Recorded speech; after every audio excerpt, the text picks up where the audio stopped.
আমি চাইছোঁ যে এটা পৰিয়ালক আমি কি সহায় কৰিলে পৰিয়ালটো দৰিদ্ৰতাৰ পৰা আঁতৰি আহিব পাৰে।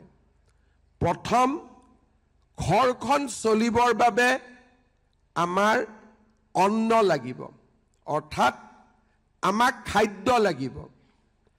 অন্ন মানে আমি কি বুজো? সাধাৰণ অৰ্থত দালি, চেনি, নিমখ, তেল, চাউল। এতিয়ালৈকে আমি কি দি আছো? আপোনালোকক মোদী ডাঙৰীয়াই চাউল বিনামূলীয়াকৈ দি আছে, আৰু আমি আপোনালোকক 100 টকাত 1 কেজি দালি, 1 কেজি চেনি আৰু 1 কেজি নিমখ দি আছো। মোৰ মনটো ইয়াত সন্তুষ্ট হোৱা নাই। মই আৰু কিবা কৰিব খোজো।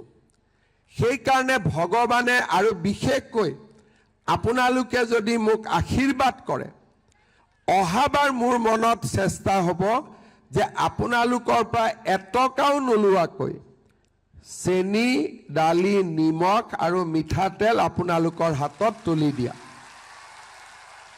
ভাল হ'বনে বেয়া হ'ব? সঁচাই ভাল হ'ব?